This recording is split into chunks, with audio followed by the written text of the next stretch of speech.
We're trying to follow the Seder of Sefirah, and each week corresponds to a different midah. As we mentioned last week, although these middas of Chesed, Gevura Tiferes, and so on have very deep meaning al pi soid, that is all beyond us, and what we're just trying to do is relate to the middas that somehow are represented in these very deep concepts. Last week we spoke about Chesed, and actually Al HaSeder this week is Gevura, but where we're really holding in Sefirah is already in the third week. We're in Middas HaTiferes, and we've been asked to try to combine tonight Gevura and Tiferes, that we can get back onto schedule to be in the schedule of the Sefirah in the coming weeks. Gevura, when we think of the word Gevura, we think of strength, of power, of conquest, of shekoichayu gvurasoi molei olam, thunderous, unyielding strength. We know, we spoke last week that Chesed is Mesyaches to Avram Avinu, Chesed LaAvram. Gvura is the midah of Yitzchak, Pachad Yitzchak, the idea of fear, of din, and of strength. Yet there's an interesting Gemara Masechta Shabbos. The Gemara talks about how HaKadosh Baruch Hu went to the Oves HaKadoshim and said, Bonecha chotu, your children have sinned. And Avram Avinu answered, Yimochu al kiddush shemecha. Yaakov said, Yimochu al kiddush shemecha. Meaning they have to be punished. But it was Yitzchak who interceded on behalf of Klal Yisrael, and the Gemara has an arichas of a whole cheshbon and a whole taina, toyin v'nitten that he had, where he evoked Rachamim, and it was Yitzchak, who's the Midas Hadin, who was able to bring Rachmanis to Klal Yisrael. And the Mefarshim asked, it would appear that Yitzchak, whose Midas Hadin, who's the Midah of Gevura, of strength, who demands perfection, it needs to have an understanding why Yitzchak should be dafka, the source of the Chesed and the Rachamim. Similar to this we find by davening. In the second bracha of Shemana Esrei, which is Gevuros, Ato Gibor Li'olam Hashem, yet we talk all about Chasodim. Mechalkel Chayim B'Chesed, Mechayim Meisim B'Rachmim Rabim, Soymech Neuflim, Roifei Choylim, Matir Asurim, all sorts of, a whole list of Chesed activities that we're all miyaches into the bracha of Gevura. What is the connection, dafke, to the midah of Gevura? So for this we need to understand the essence of what Gevura means. What does strength mean? We find the Sefirah HaKadoshim teach us, from the many names of HaKadosh Baruch Hu, there are two shemos. There's the Shem Havaya. The Shem Havaya represents Chesed, giving forth his pashtus, the spreading out of the Ratzon of Hashem. There's another Shem, the Erechaim HaKadosh, in the beginning of Parshas Va'era, is Masbir, the Shem Shakai, Shin Daled Yud, which means Misha Oma Lo'oilomoi Dai. Which means that when HaKadosh Baruch Hu created the world, first he spread, so to say, outwards the koyach and the oir of Kedusha, of the Rebbeinu Shalom, was mispashed, it spread out. But had that hispashtus continued, the world would not be able to exist. The world wouldn't be able to contain that much gilu, that much revelation. So there had to be a counterforce of Misha Oma Lo'oilomoi Dai, a restraint, a holding back of the spreading out of the oil of the Gilui Shechina. In other places, this is represented as the Shem Elokim, the Shem of Din. Now, these two expressions of He'orah of HaKadosh Baruch Hu manifest themselves in many ways. One of the ways we refer to them is Chesed, representing Hispashtus, and Gevura, representing what's called Hiskaftus, containing inward, holding back. And both of these powers, both of these emanations are necessary for the world to exist. As the Balatanya in the Sefer L'Kutei Torah in Parshas Rei explains the pasuk, Ki Shemesh U'Mogein Hashem Elokim. Shemesh is the sun, Mogein is a shield from the sun. Ki Shemesh, like the sun, and Umogen, what protects from the powerful rays of the sun. Hashem, Havaya, Elokim are the two Shemas, one of Havaya that shines outward with brilliant light like the sun, and one that's a Mogen. And the Balatani explains that's the end of the first bracha in Shema Esrei. We say Mogen Avraham. Avram is the midah of chesed, but chesed has to have a mogen, and it has to have a shield to protect it from spreading out too far. Unbridled chesed is a dangerous thing. Now, these two koiches express themselves in the Bria in many different ways. Mitzvahs aseh and mitzvahs lois aseh. Mitzvahs aseh is an expression of his spashtus, of chesed, of shem havaya, doing something, going out of ourselves to accomplish something. We are also commanded in mitzvahs lois aseh, what we're not allowed to do, holding ourselves back when we have a desire or a ratzon to do something. We restrain ourselves. The shirish of that is from midas hadin, is from Yitzchak. Other places we find avodas Hashem bi'ahavo, and avodas Hashem b'yira. Ish and Isha. Ish is a shirish of chesed. Isha is a shirish of gevura. They're also referred to as yamin usmoil. Yamin mekareves, and smoil is doiche. Right side always corresponds to inyanim of chesed, and the left corresponds to inyanim of gevura. And the Sefirah Makdoshim explain, Rav Deshler has an arichas on this, that every person has a shirish haneshama, as a root of his soul, that falls into one of these two categories. Either the root of your neshama is in the makar of chesed, or in gevura. Now, it's not nobody's total chesed or total gevura. There are different mixtures, like you look in the sphere, this chesed shegevura, and gevura shebechesed, and Tiferes shebechesed, many different variations of how a person's neshama is made up. But a person has a basic makeup that's either misyaches to chesed, or it's misyaches to gevura. Now, people who have a shirish and a neshama in chesed will be very loving, kind, expressively mispashet type of nature. Yet at the same time, chesed has its shortcomings. The Svarim teach us, as we find in the Torah, in the parsha of Gilui Arayos, chesed hu. Too much chesed can often express itself in indulgence, the chesed and the ahava extending beyond the boundaries, which it forms in taiva, in Gilui Arayos, which is the klipa, the tzad hatumah shebe chesed. Other times a person can be b'shoirish hagvura. His shirish is in strength, is in power, in restraint. He's tremendously medagdic. He's very strict on himself. He demands a lot of himself, and he never lets himself go. He doesn't indulge. He does what he has to do. It's tremendous mile. At the same time, such a person might also, there's a tzad of klipa in gevura. That tzad klipa is kas, which is most clearly expressed in the Isser of Ritzich, as we'll explain later, how these inyonim are mispashet. And sometimes a person who has that nature may be cold, may be easily angered, may be easily annoyed. And it's interesting that these two type of people, those who are shirish and chesed, those who are shirish and gevura, tend often to get on each other's nerves.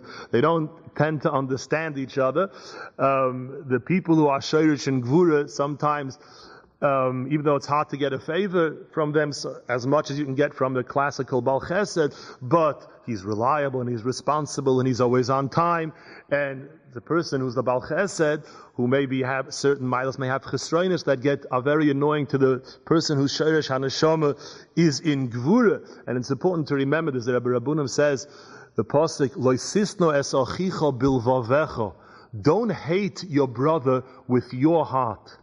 Sometimes a person who's by nature a very generous, giving person can't bear somebody else who's not naturally so generous, not naturally so giving. Can't say, how would you be so selfish? He doesn't understand that person may have a different shirish neshama, and he has many other milas where he's lacking. And the person, the shirish hagevura, is very impatient with the jolly, friendly, sometimes not so organized nature of the Bal Chesed. So we're reminded,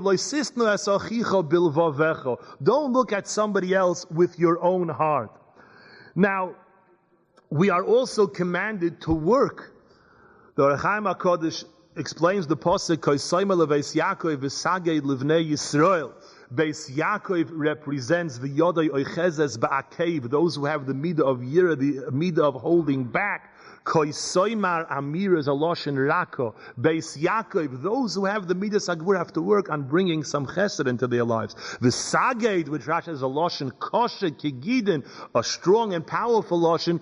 Koisaged, the Saged Livnei Yisrael. Yisrael is Kisorisa. Those who are Mispashet, who are Balei Chesed, need also to have a proper dose of Yira, of Dvarim Koshim, of Haggadah. So, the Indian in the Bria of Tzimtzum, of restraint, of holding back of HaKadosh Baruch Hu's Hashpah, is the midah of Gevura, the midah of Yira, the midah of his kaftzis in the world. Now, restraint equals focus. When someone is all over the place being a mispashet, his energy is not focused into one place. Restraint, holding back, containing, gives a person the ability to take his chiyus and to focus it and to make it a very potent and powerful koyach. A Yid's first mitzvah, the Shulchan Aruch tells us, Yisgaber ko'ari, to have the gevura of a lion to wake up in the morning. We know that waking up in the morning is in a small way an inyan of tchiyas amesim, because every person has tchiyas. We all have life from our neshama being mashpia into our guf. That's the source of, that's our life source. Now, a person, when he's not focused, his life source is all over the place. When he's least focused, which is when he's asleep, he can't do any meaningful motion. He can thrash about, but he can't do anything focused at all. The more he's awake, he can wave his hands around, but to wave them meaningfully, or to even take something and to write, which would demand a lot more of focused energy, would be impossible. So the act of waking up in the morning is taking this chiyus, which is there. We're very much alive while we're sleeping, but our energies are without any focus at all. They're just rolling all over the place. We wake up in the morning and we're misgaber, we gather together all of our energy at once, and we are lamoid baboiker, and that's why we find that Shimshon Hagibor, Mishevet Don, Shevet Don was called the Shevet that's Ma'asef L'chol HaMachnois. It gathers together all the koiches and all the power, and it focuses. That's why Don is compared to a snake who just pinpoints the spot to bite at the foot of the horse and overthrows the horse and its rider. A lion is considered the Melech, the Gibor, Yisgaber Koari, yet pound for pound, the lion is not the most powerful. An elephant is stronger than a lion. There are many animals that have greater brute strength than a lion. But the lion's ability to stalk its prey and to wait and to focus and then to pounce and to dispatch his victim with one swoop, with one koyach, with one extension of his koyach, that tzimtzum gives him enormous strength, because focus equals strength. Not only does it equal strength, tzimtzum empowers us, makes us stronger. Imagine you have a great, powerful soldier. A soldier who's very strong, but can he kill somebody who's 1,000 feet away from him? That he can't do. He has to be next to the person. However, imagine this man takes a bow and arrow. Now, he has tremendous brute strength in his arms and his legs and his body. And now he pulls back on the string of that bow. It means the entire strength that was in his body is now focused into the string. And now all the strength that's in the string is now transferred and focused even more centrally into the arrow. And all the power that's now in the arrow is now focused in the head of the arrow. And all of that is now in the very tip, in the point of the arrow. Now when he lets that fly, he can kill somebody, he can overcome somebody who's 1,000 feet away from him with pinpoint accuracy and with great strength, because when you take strength and you focus it, you mitzamtzem it into a particular direction, it makes it that much stronger. All our actions would have so much more power if they were focused. I remember once, it was by the Skelener Rebbe, was eingesund, and he was after Ma'ariv, and he was rushing to go somewhere to a simcha, and he was running out of the room, and suddenly a father came over to him, and he wanted to introduce his son. His son had just become a chassan. And the Gaboim was saying, we have to move, we have to go. And he said, the Rebbe said, you became a chassan. He stopped what he was doing, looks at this chassan directly in the eyes, takes him with both hands, and he starts giving him brachas and brachas. For 10 minutes, just talking to the father, talking to the chassan, as if there's nothing else going on in the world. As if he has all the time. When we believe he was late enough as it was. And he was just totally fun. Now imagine the difference between a mazel tov like that and just, mazel tov, be gebench, be matzliach. The focus, the energy that's put into it makes it so much stronger. An action that we do with thought, that we put a little bit of concentration into, becomes a strong and powerful action. That is the keli, the tool of Gevura, the power of strength to empower and to strengthen everything that we do and to make it more meaningful. And it's very important when we're doing chasadim to remember that the story told about the Chazon Ish, who was once waiting to leave from a certain place. He was a guest, I think, at a simcha, and somebody stopped him outside of the wedding hall, and he was talking to him, and he was asking him his advice. And then after he finished, the Chazon Ish got into the car, and the Chazon Ish told the driver, drive very slowly till you get to the end of the block. The end of the block, when you make the right turn, so then you can go pick up speed. He says, why? He says, I don't want the person I was talking to think that I was in a rush. If he sees me speed off, he's going to think that while I was with him, I was looking elsewhere. And I don't want to take away from that feeling of total immersion in what he wanted, total concentration that I have for him all the time. Because if it's worth doing, if it's worth saying Mazel Tov, if it's worth saying Good Shabbos, if it's worth listening to somebody's problem, it's worth it doing it with focus, concentration, with strength, and with Gevura. I know a Yid who lives here in Monsey. I really would say his name, but I really, really know that he would be very upset. So I just want to tell you a story about him. This person is a tremendous Baal Chesed, and he's a person you could always call on for a favor. It was the summer, it was a day that his son, or maybe it was his daughter, was getting engaged that night.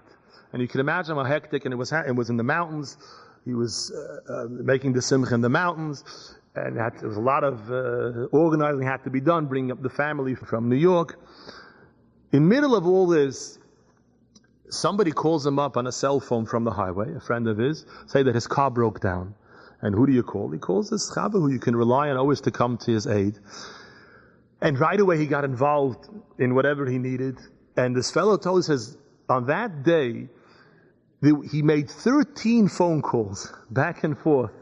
This Yid called me 13 times to find a mechanic and make sure somebody picks me up. Didn't even mention once that his son is about to get engaged 2 hours from now.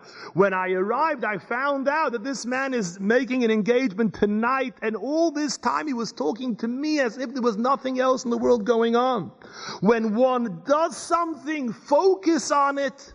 Such a chesed is a different type of a chesed. The ultimate chesed is a powerful chesed, a focused chesed. Ato gibor li'olam Hashem, mechalkel chayim bechesed. Yitzchak Avinu, who is Gevura, who is restraint, who is focus, who's concentration. That is a way that a person could bring the best and most great and the greatest power into his gemilas chasodim. To organize ourselves, to be how much more we could accomplish when we do our chesed in an oifen that's mesuder, in a way that's organized and sensible, the way that's thought out and with rikuz hamachshava. But it's not just chesed that's a product of Gevura. Reb Tzadok HaKohen writes, true simcha, true joy, and everybody's looking for joy, but looking to be happy. True simcha can only come from strength, can only come from Gevura. As we find in the pasuk, Tzchoik oso li Elokim, kol hashemei yitzchak li, about Yitzchak Avinu, the ultimate happiness when a person is a matzav of tzchoik. Tzchoik means he cannot be restrained, he cannot contain anymore the joy that he's pushed out of control with laughter and simcha. The shoirish, the root of tzchoik is dafke in Yitzchak, dafke in midas hadin. Why is that? There was recently in the public schools, they asked the children to give a list of who they look up to as heroes. And most of the students voted for different entertainers or different athletes, which is very odd because we used to think of a hero is somebody who does something heroic, like maybe risking his life on the battlefield to save his fellow soldiers. But in today's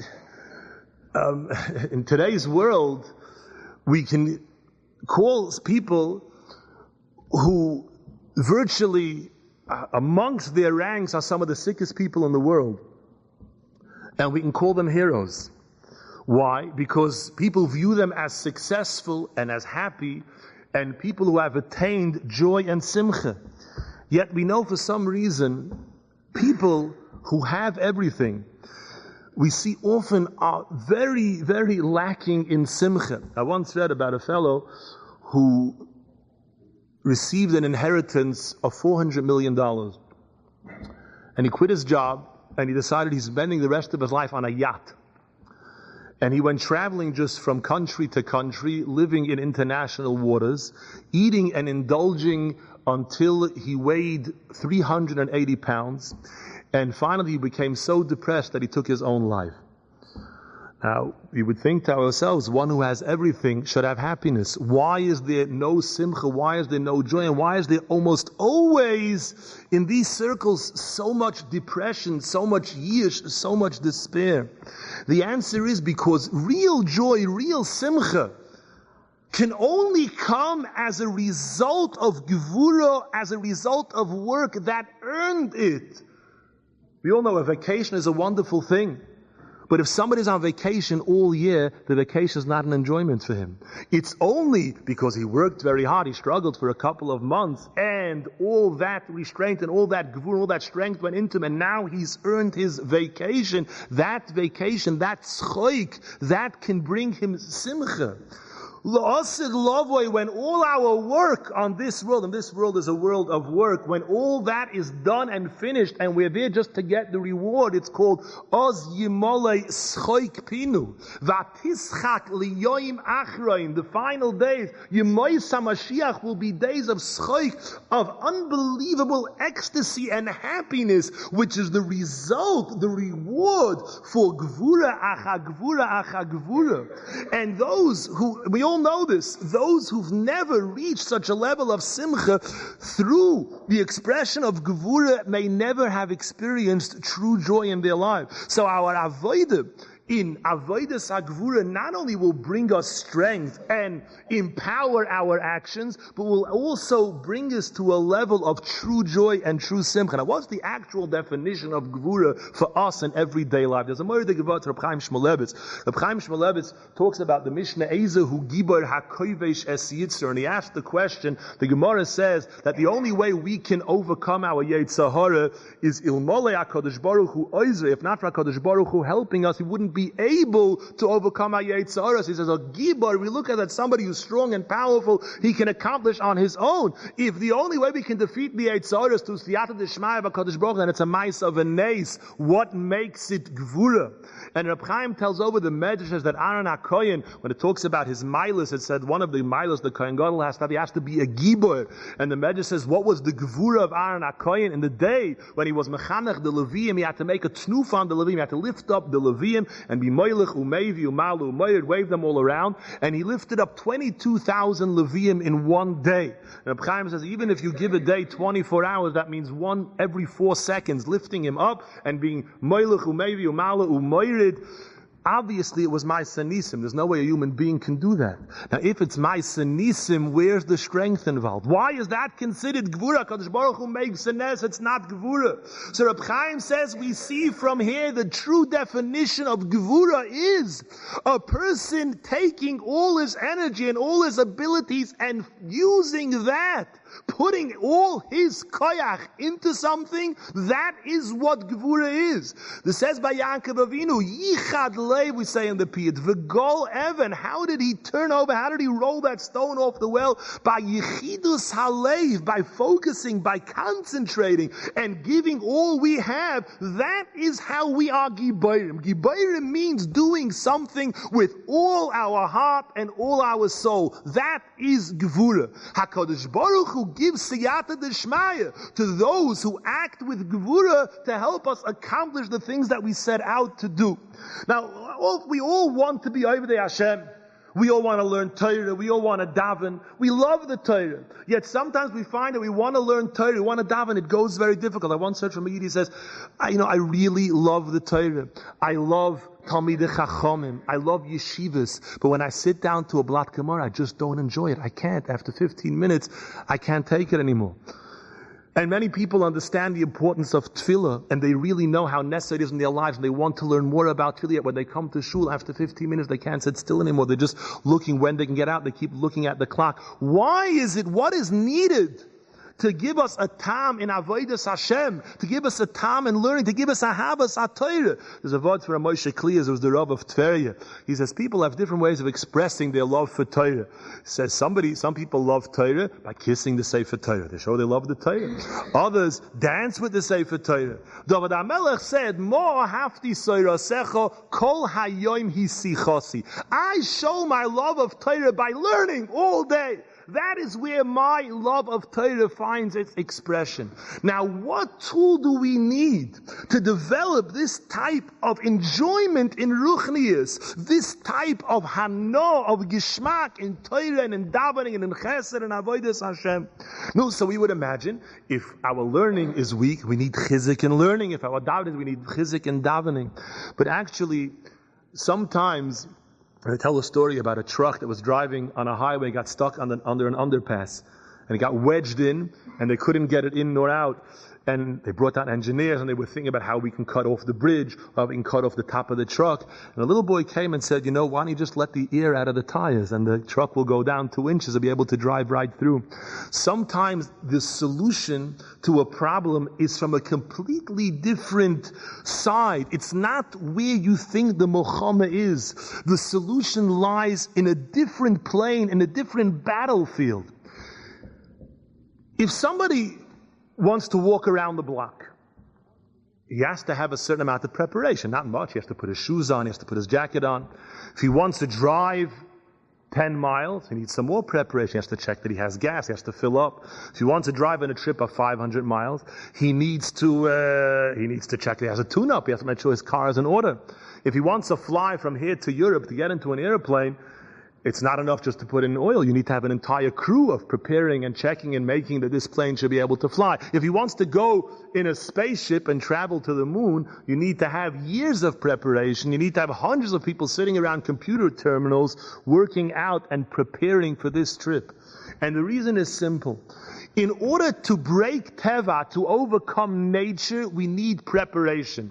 Walking around the block is a natural thing to do. It doesn't need a lot of preparation. Driving 40 miles per hour is already a greater overcoming of the teva. I need more preparation. Flying in an airplane is a miracle. An airplane is really a box with 400 dead people there because it's in the air, and what keeps it up there? But the energy of the engine is fighting against fighting against gravity. In order to keep that going, you need to have a tremendous amount of preparation. And in order to overcome gravity and go into outer space, you need to have an enormous amount of preparation. What is the preparation for us to transcend teva? Because to be a masmid, to be a mispalo, to be an Oved Hashem is not an easy thing. It's against our nature. We're lazy. We prefer not to have an oil. We prefer not to work. So to accomplish these things, we need to overcome our nature, as the Chazon Ish describes the Talmud Chacham, as an angel, as a malach who's walking across the earth. He looks like a person, but he's not really a person. So in order to achieve these things, we need to have a tremendous amount of hachana. The hachana is midas hagvura. Batel ritzoincha mipnei ritzoinoi. The most powerful force in the world is rotzoin, is will. Every single thing in this world was accomplished because somebody wanted something. There was a rotzoin. It's Miloshin Ritz. It's the most powerful energy in the world. It's at the root of every world economy, of every battle, of every war that was ever fought, of every building that was ever built, of every business that was ever created. At the root of that was rotzoin. Rotzoin is power, is energy. When a person takes his ritzoinos, the things that he wants, and he's mevatel those ritzoinos, mipnei ritzoine, that is the ultimate act of Gevura. That's saying, I am taking the energy, I'm taking the rots, and you, Rebbeinu Shalom, say I should do something else. That builds a person. And that will give a person the strength and the yishmak that he can break his teva. That's the hachona that we need. As the Ramban writes, we just learned the Shabbos, the mitzvah of Kedoshim Tiyu, and the Ramban explains that it's not enough to keep Taryag mitzvahs. One has to be Mekadesh Atzmoi B'muter Loi. One cannot be an indulgent person. Person, he says, could say, I'm going to eat only what's kosher, and I'll only take what's allowed, I'll only go where you're allowed, but I'll just enjoy and live in pleasures all my days. He'll be a novel B'reshus HaTorah. No, means a uncouth person, B'reshus HaTorah, with the rights of the Torah. But as the Sefirah HaKadoshim explain, all of our Atzloch and Avodas Hashem revolves around us being disciplined people and training ourselves to forego some of our Ritzonos. That's in anything. Whether it's Achila, Shtiya, Lina, Halicha, Shmiras, and I'm all the Inyanim that a person has Ritzonos. When a person disciplines himself, he will create within himself a Bria Chadosha, a person of great strength who is in tune and who can accomplish what the Ratzon Hashem is. If when it comes to a person's eating, he's hefker, he eats without focus, he eats without a seder. He sits at a table, he's doing 1,000 other things. The Rebbe Rabbunim once said that the avodah so achil, you know what avodah achil, agroisa, madreget, tzaddik, you know what the ikar avodah, he says? When we're eating, to think that we're eating. Because if we're not thinking that we're eating, we're like a cow who just eats without thinking that he's eating. Just to focus on what we're doing. Not to live in taivas, not to live without a mahalach, not to be undisciplined.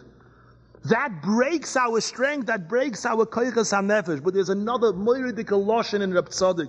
We all know we have Yetzaharas, and we have taivas, and they are difficult to deal with these taivas and these desires.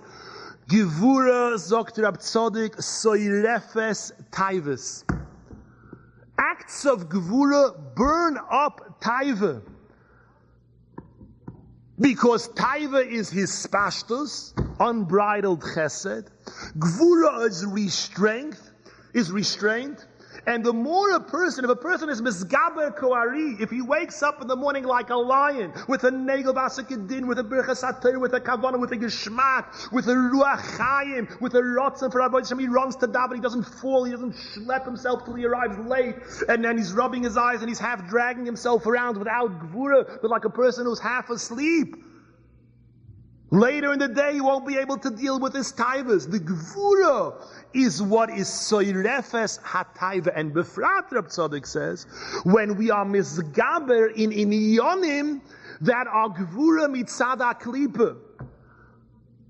There's a gevura in tumah, we mentioned. Kas is a gevura in tumah. When one overcomes the gevura of tumah, then he gets Gevura of Kedusha, which is why the pasuk that the Mishnah brings, Feizu Gibor HaKodesh Es Yitzur, refers specifically about Kas, Toiv Moishel Beruchai Miloikeid Ir, one who can control his anger becomes the greatest Gibor, because that's the Gevura of Klipa, the Gevura in Tumah.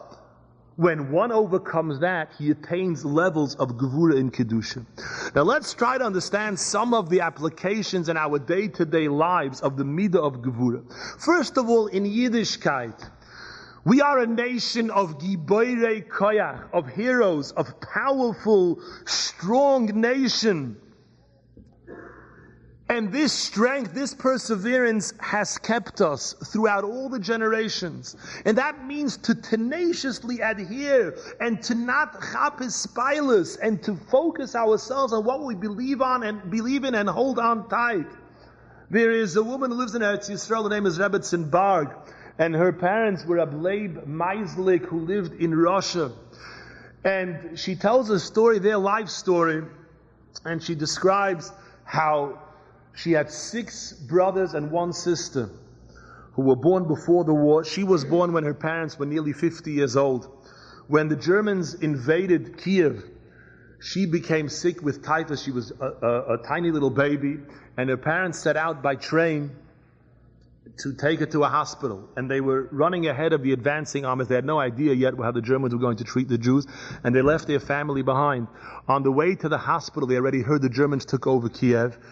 And in one horrible day, when the Jews of Kiev were murdered in Babi Yar, they lost 6 sons and 1 daughter. Now they were left with this one Bas Zekunim. And she describes her life, and her parents were moiridik tzaddikim, were moiridik balei mesiras nefesh, and she describes when it came time to go to school, and became the Nisayan, started the Nisayan of every Erlich Yid in Russia. What about Chilul Shabbos? And she says, I remember my mother telling me, take off your socks and tanz off the Schnee. Go dance in the snow so that you'll catch a cold. And you'll be sick and you won't have to go to school. She says, I remember she became so not well from this, she had to have 2 operations on her throat. And she was dancing around the snow. She thought to herself, Rebbeinu Shalom, my mother lost 7 children.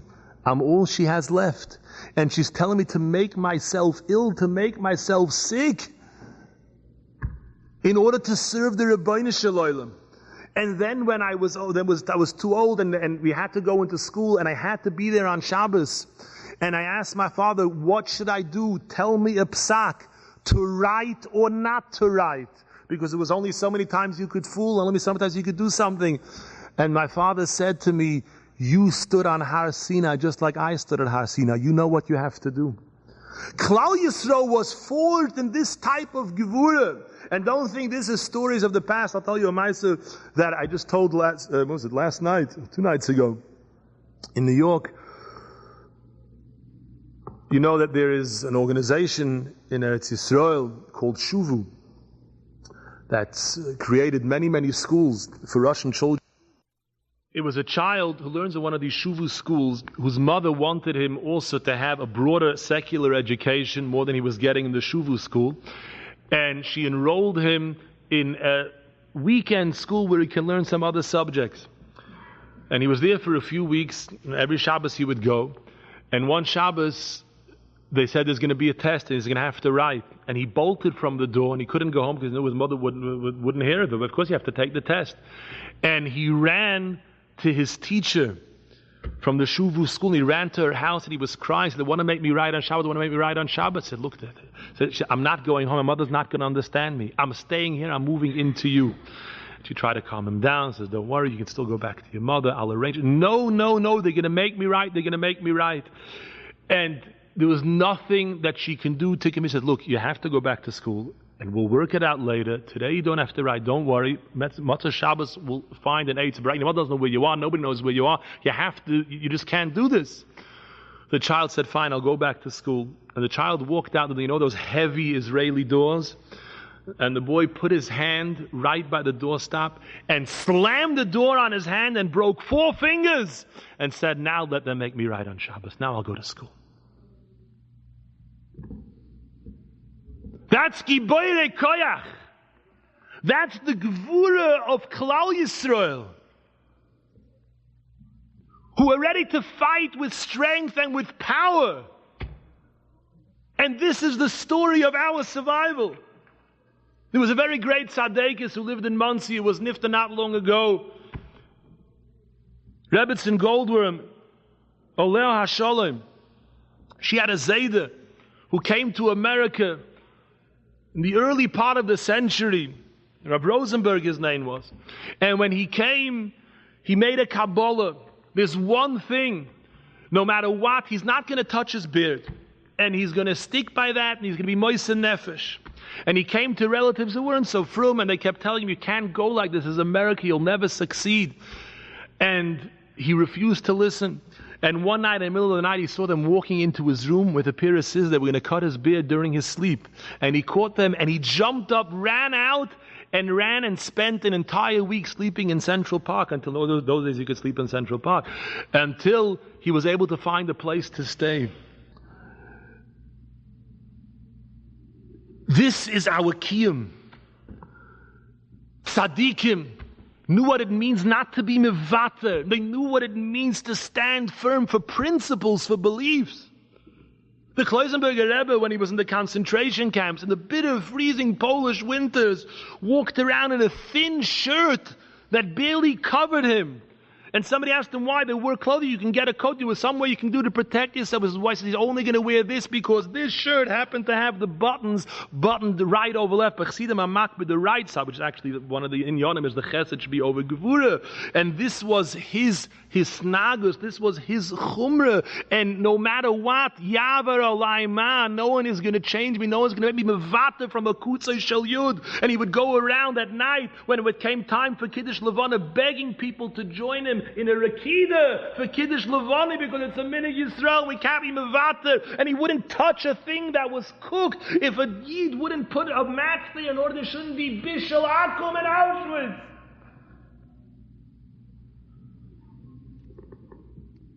That's Gevura. That's the Gevura of Klal Yisrael. But there's something about strength. We know when we do things with great power, the nature is that it wears off. Our strength weakens. When we do something with a lot of energy, it wears off.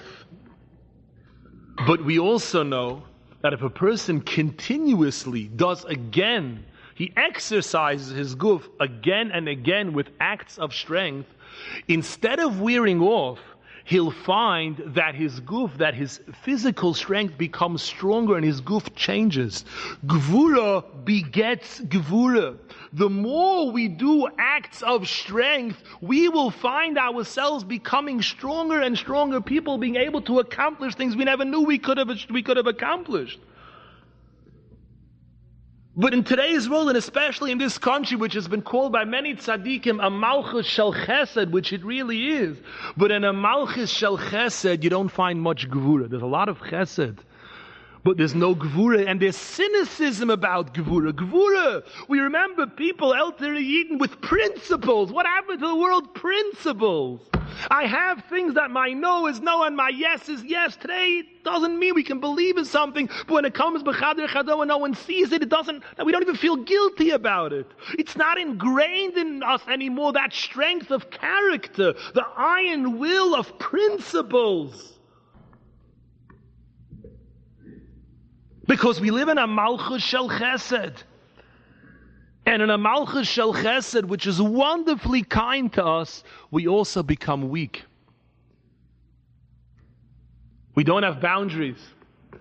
One Sertake B'Shem the Kloisenberger Rebbe, he said, there's no country in the world where it's easier to be a Yid than in America.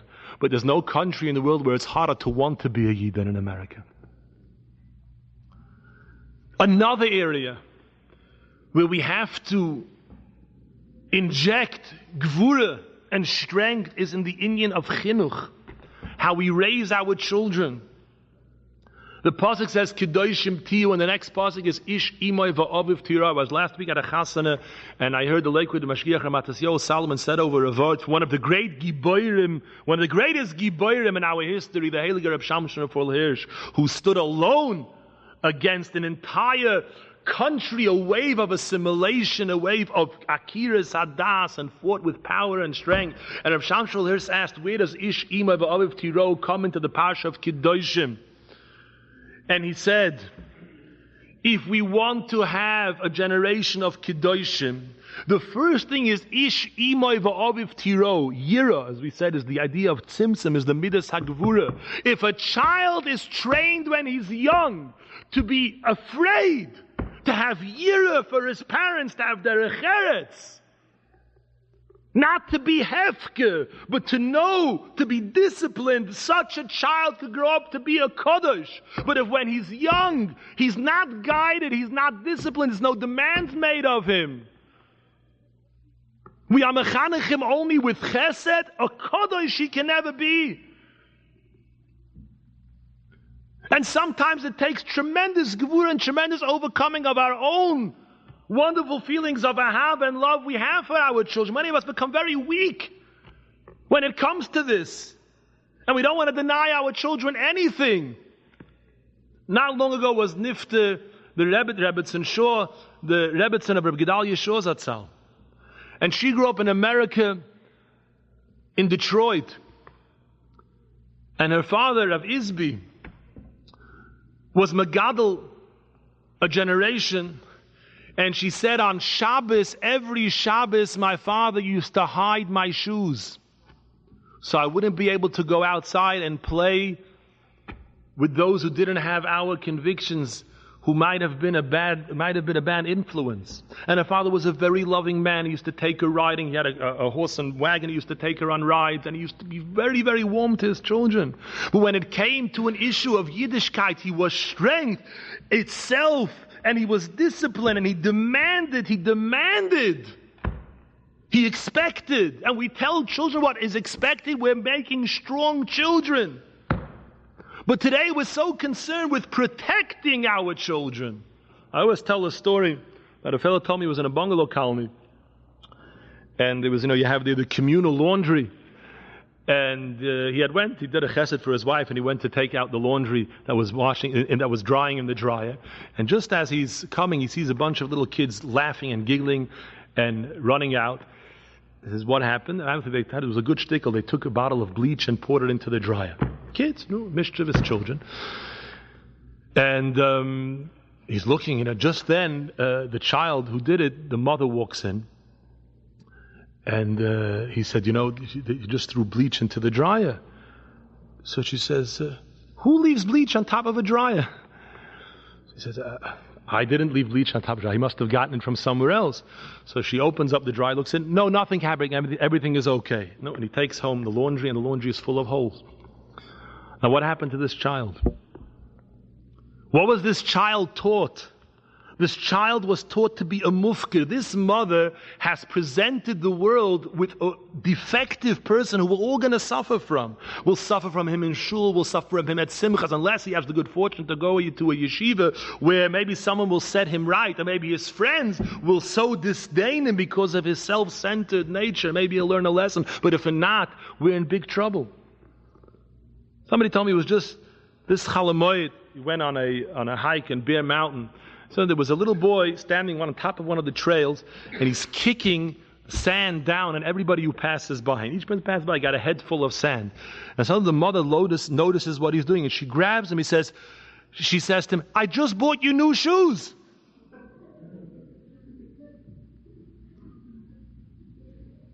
What is going to be the product of such chinuch? How are we going to create children who can persevere, who can be miyageya in Torah, who are prepared to toil in a difficult sugya, if all we tell them is we so make sure that everything goes easy for them, and we're not prepared to reprimand them, we're not prepared to be mekayim ish imoy v'aviv tiro? Of course we have to give children love, of course we have to understand them, and of course we can have wonderful children that way, but great children can only be built with strength.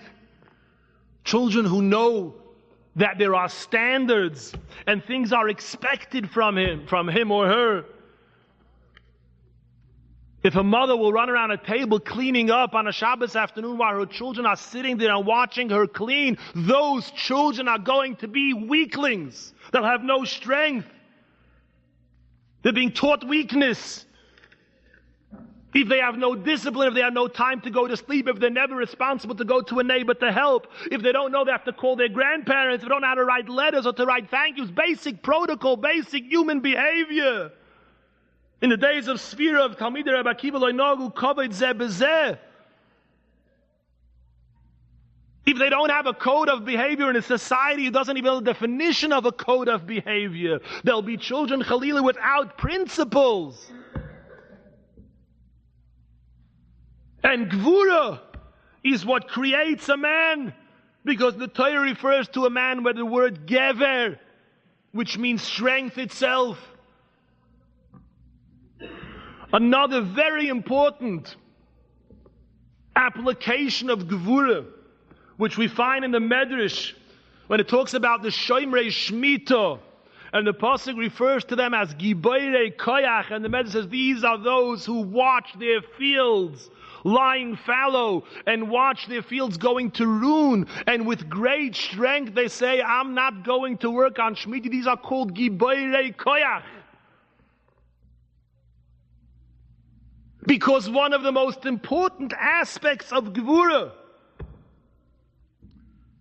pertains to a particular Yetzirah we all have.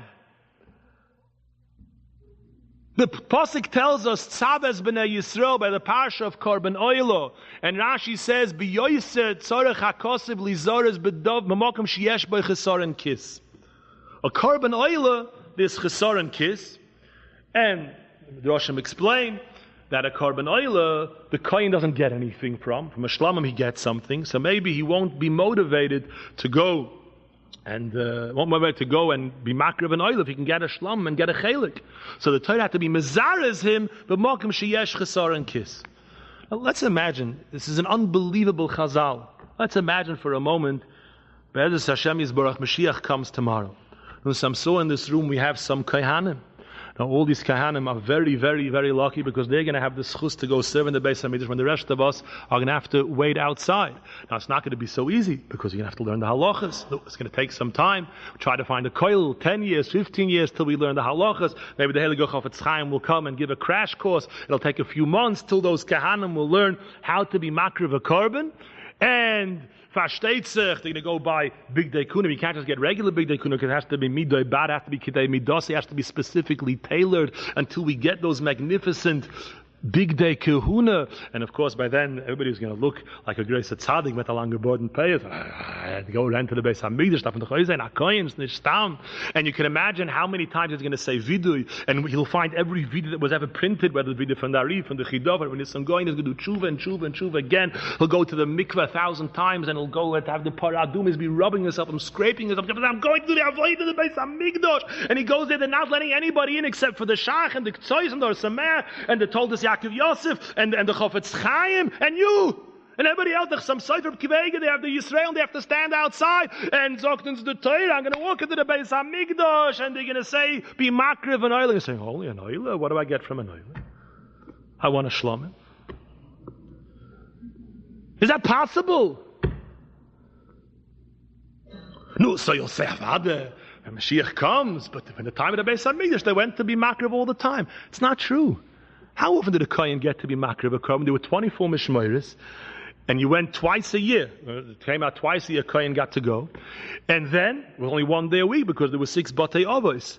So there were 2 days a year the Kohen had the schus to serve in the Beis HaMikdash. You can imagine when he left home, he was sent up with a whole parade. The whole family was wishing him well. He's going to the Heilige Beis HaMikdash. They can't wait. He's going to come back home and tell the whole town together what he saw. He just sing the latest Nigunim, the Leviim sang. He just talk about the Karbonos and the magnificent Surah. Unbelievable. Zogdans the Torah. He's going to walk into the Beis HaMikdash and he's going to see they're giving him an oil and his heart's going to fall.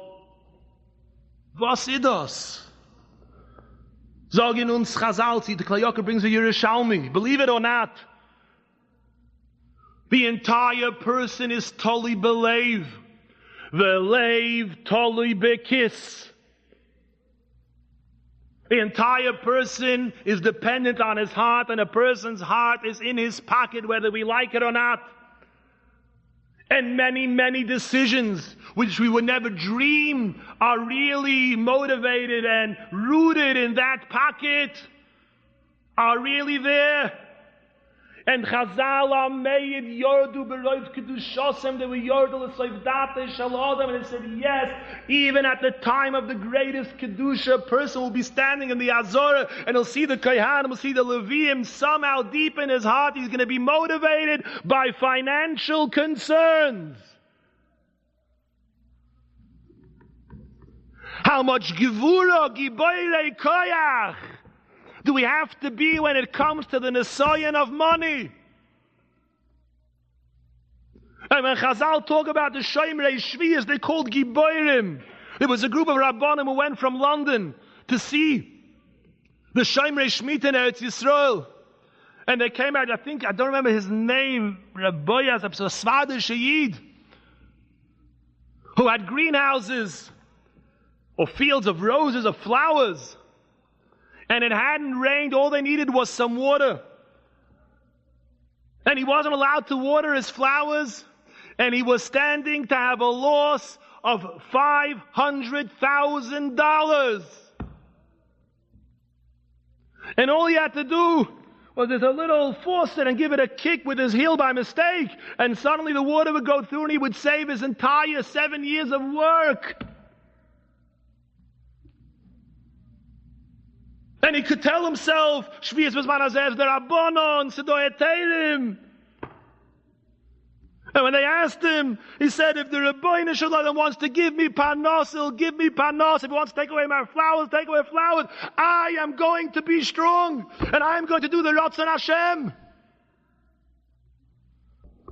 That's Giboirei Koyach.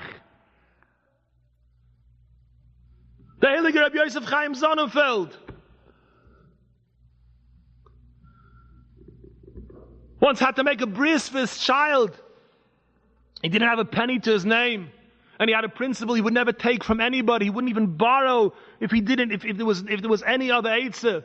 And he had once purchased a lottery ticket for the Austrian lottery. And he found a doctor who was willing to buy it off him. And he sold it to him. With that money he made the bris.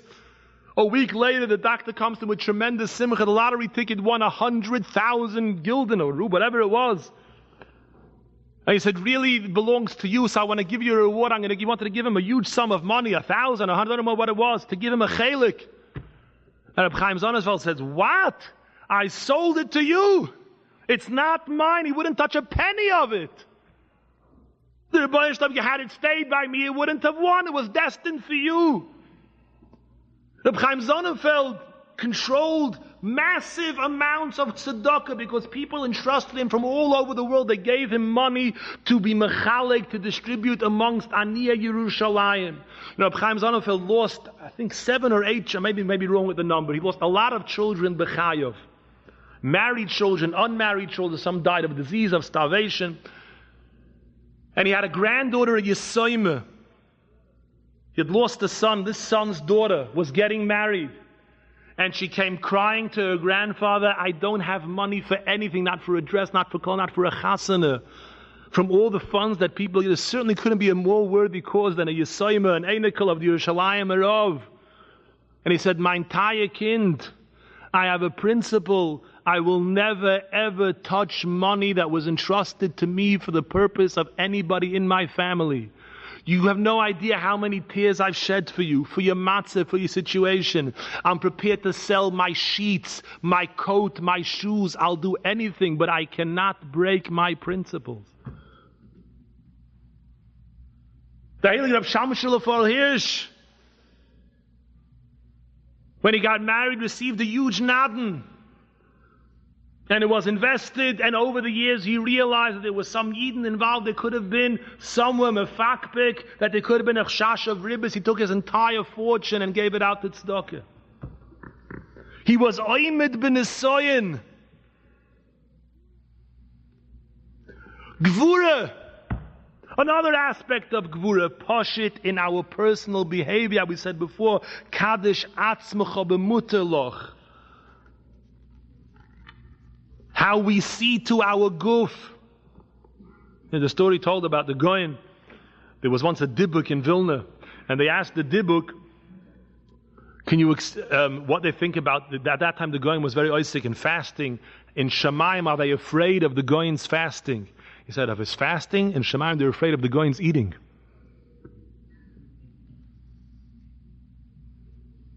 Do we eat with discipline?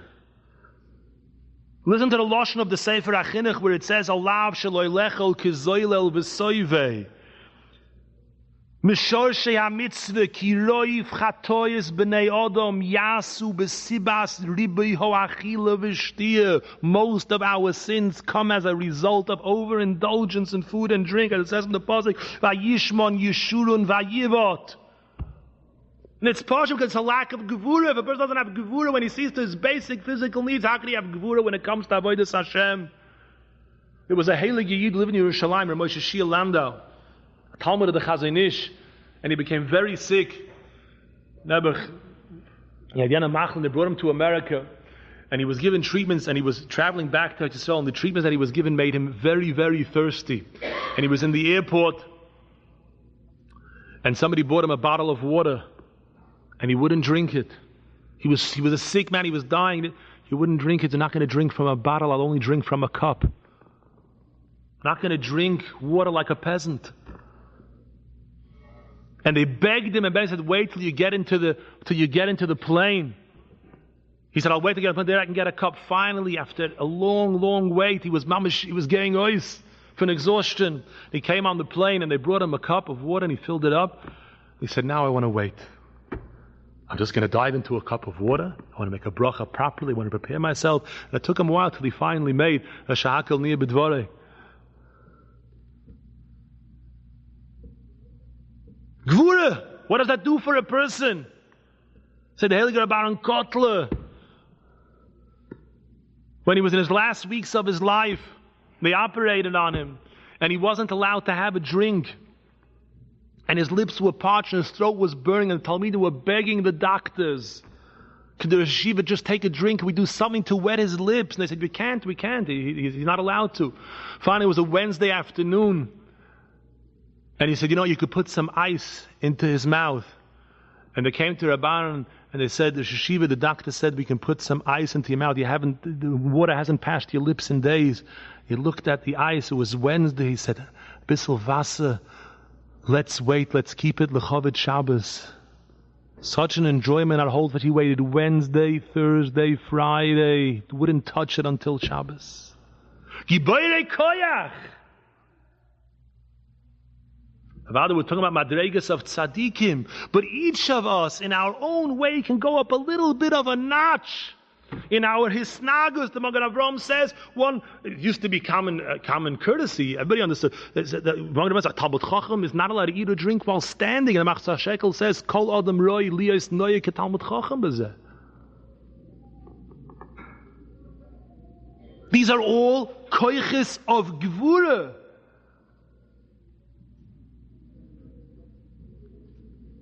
If we have proper Gevura, proper strength, we'll be able to shine, and we'll be able to be Mechal Kachayim B'Chesed, to do all the things that a Yid has to do. Rabbi Ephraim, I just want to continue. Okay, I want to finish up a little bit Midas HaTiferes. I'll be very quick explaining this inyan. As we mentioned, Chesed is Avram, and Yitzchok is Gevura. Now, Chesed has a psoilus, we said Gilei Arayas. Gevura has a psoilus, which is Ritzicha. The psoilus in Avraham Avinu came out in his son Yishmael. And the psoilus means the tzad hora and the bir of Yitzchok came out in his son Esav. And that's why the Goyen says when it came time to give the Torah, Yishmael said we can't accept Loisinov, the love of Gilei Arayas, because he's the tzad hora of Chesed. And Esav said, I can't be makabel loy sirtzach, because that's the tzad hara of Gevura. So in the midah of Chesed there's a chesaron, and the midah of Gevura there's a chesaron. Perfection is the midah of Yankiv Avinu. That's the midah of Tiferes, the weakened sphere that we are in now. Glory of Tiferes. Tiferes is the child, is the progeny of a proper mixture of Chesed and Gevura. The Derech HaMemutza, the golden mean that the Rambam talks about. And that creates a new type of glory. It's beyond the person. Tefillin Shal Rosh is called Oiter Yisrael B'Siforo. Klil Tiferes B'Roisoi Nosatali. A crown is an extension of a person. It's an aura that comes out of a person who's reached shleimus, who's managed to temper and meld and merge together chesed and gevura. That's why the pasuk says, why an oval, the Gemara says an oval doesn't wear tefillin, and brings the pasuk, you will put efer tachas pe'er. Pe'er, which is tiferes, is the opposite of efer. Efer is when you destroy something. The new result, when you separate all its yesoidos, the new result is efer, is ashes. When you build something, when you combine something to a perfect shleimus v'yankov ishtom tmimus, the result is tiferes, is tefillin shel rosh v'ro kol ha'meoretz k'shem Hashem nikra alecho v'yaru mimeko. So total perfect shleimus, Yankov mitosoi shleim, all his children were tzaddikim, there was no chesroinus. That was the midah of Tiferes, the midah of shleimus. The Agra de Kala explains, as we know, Chesed is mitzad hayamin and Gevura is mitzad hasmoil. Since the Yishmaelim represent klipa of chesed. That's why their holy day, their day of their Sabbath is on Friday, which is to the right of Shabbos, and the Christians keep Sunday, which is to the left of Shabbos. We keep in the middle. Yankov Avinu is the midah hamemutza, is right in the center, as it says. He says the Oirev in Parshas Noach, the Kala says Vayishlach as ha'Oirev. He says the Oirev represents Malchus Edom, represents Christianity. It says Vayishlach es ha'Oirev ad Yevoishes Hamayim. The Balaturim says Yevoishes is Tishbi until the Zman of Mashiach. The Oirev will be shoylet, and es ha'Oirev is begematria. He says Yeshu hanoitzri, and Zarzir. The Gemara talks about an insect called a Zarzir. Represents Yishmael. The Gemara says Loi lechinam holach hazarzel eitzel ha'Oirev. These two mamloches, which represent, each one represents from the Ayin Uma is 35 mitzad aches, 35 mitzad Gevura, represented by Esav and by Yishmael, and together Zarzir and Oirev is begematria Shabbos, because Shabbos is the center, is Nachlas Yankov Avinu Nachlo Beli Mitzorim. I just want to say a pshat in a Mishnah that we learned this Shabbos in Pirkei Avos. Rabbi Omer, Ezehu derech Yeshora sheyivra loy ha'adam, Kol shehu tiferes lo oiseho v'tiferes loy min adam. Which is the proper path one should choose? And the Rav says, which is the derech hamemutza? A person can't be too much to the right, too much. There has to be a blend of chesed and gvura. Kol shi tiferes lo oiseho. It's a tiferes for the person himself, and it's tiferes loy min adam. It's for other people. Now it's interesting that we always read this Mishnah in the week of Tiferes. Derech Yeshora, the Rav says, is the Derech HaMemutze. Yaakov is the Memutze between Avram and Yitzchok. The Derech HaMemutze is Midas HaTiferes. There's an Agra Dekala in Parshas told us. It says, Adova Nifle. Shnei goyim bevitnech, it says Shnei geyim bevitnech, with two yuds, and Rashi says this refers to Antoninus v'Rebbe, shaloi poskum al shulchanam loy tznoim v'loy chazeres loy b'moy sacham v'loy b'moy sakshomim. I'm not going to go into the arichas. The Agra Dekala explains that there was a tachlis to Esav too. Esav represents the tzad hara, who's meant to be nichna to Yaakov, but he refused to be nichna to Yaakov, so Yaakov couldn't fear ois the avoida b'shleimus. Shnei goyim bevitnech is with a vav. Shnei geyim is with a yud. It's four more. And he says the tzad hara is represented by four koiches of klipa. And the koich HaKedusha has to be able to take these four koiches of klipa and be machnis it into the eser. He says, Ekev, we know there are kuf ayin, he brings there are kuf ayin base, koiches of tumah, that's the represents the Indian of ikvus of the Mashiach. Yankov was v'yodoi oichezes ba'akev Esav. He was grabbing on, trying to get even the chelik of Ekev into the Kedusha, even to be mala, the chelik of Oilam, the chelik of Achil, the chelik of Shtir, the chelik of Gufni, is to bring it all into the Kedusha. However, the true perfection of Yankov and Esav was later in many generations. The Sefer HaGilgulim says Antoninus and Rebbe, Antoninus was the Roman emperor who served Rebbe, who would get down on his hands and knees when Rebbe wanted to get into bed, and he would stand on his back and climb into bed, were Gilgulim of Yaakov and Esav. And the perfection, the true tzura of the relationship of Olam Haza to Olam Haba, the perfect midah of Tiferes, was only expressed when there was the Gilgul of Antoninus v'Rebbe. And Agar the Kalas meramas it in the Mishnah. It says, Achilas kva chayeves b'maser, Achilas aroi peturim anas. When you eat an Achilas kva, you have to take meiser. Achilas kva is the words Ekev. When the Achila was still in a madreg of Ekev, it's chayeves b'meiser. You have to work very hard to bring it into the Eser, into the Eser spheres. Achilas aroi is the Rosh Hashanah, Antoninus Rebbe, Esav Yaakov, peturim and amaisa. When it was at that level, it was easy to bring the Gufnius into the Kedusha. So steht von der Heilige Iger, the Agar, the Kalif, the Heilige Bnei Yisachar. Now, Yaakov is Ishtam, which is actually the entire Kavon of Sefirah Shiurim. Sheva Shabbosos Temimois Tiena, to reach Shleimus, which means there's no Sefirah, the Chesed and Gevura are acting in concert. Now, the Sefirah Shiurim is, the purpose is to reach Tamimus, and Tamimus means Derech HaMemutze, being perfection right in the center. We know the Bnei Sosche in Lag BaOmer tells us, the Mishnah says, Ezu derech toiv is leiv toiv. Leiv toiv is 49. And that represents Sefirah. There are two chalokim in Sefirah, the first 32 days, and then there's the last 17 days beginning from Lag BaOmer. The first days until Lag BaOmer are the preparation days of Sefirah. From Lag BaOmer onward begins the days of Kabbalah HaTorah. It's already yoinik from Shavuos. So there are 3 times, in the 50 days of Sefirah, there are 3 times 17. You have the 17 days from Lag BaOmer till Shavuos. In the first 32 days, which is twice 17, but not actually twice 17. The center of the 32 is the 17. It's got 16 on one side and 16 on the other side. So the center of the center, these 32 days represent this. The center of the center is the 17th day of Sefirah, which is Tiferes Shebet Tiferes. The center of the center is the 17th day, which we just counted this week. Now, if we just learned that Rebbe was the ultimate expression, the perfection in the world of Yaakov Avinu when Esav was finally Nichna. So that means that Yaakov is Tiferes, but Rebbe is Tiferes Shebet Tiferes. Now in a year like this year or last year, when Pesach falls out, just like real Yetzias Mitzrayim, which was on a Thursday, we always read this Mishnah, Rabbi Omer. We always read it on the Shabbos, that Motzei Shabbos we count the 17th day of Sefirah, that we count Tiferes Shebet Tiferes. Like this year we just did it. And just before we count, we learn the Mishnah, Rabbi Omer, Rabbi who's the Gilgal of Yaakov Avinu, who is the Midah of Tiferes Shebet Tiferes. He says, Ezehu derech yeshara. What's the derech yashar? The center, as the Rav says, the midah hamemutza.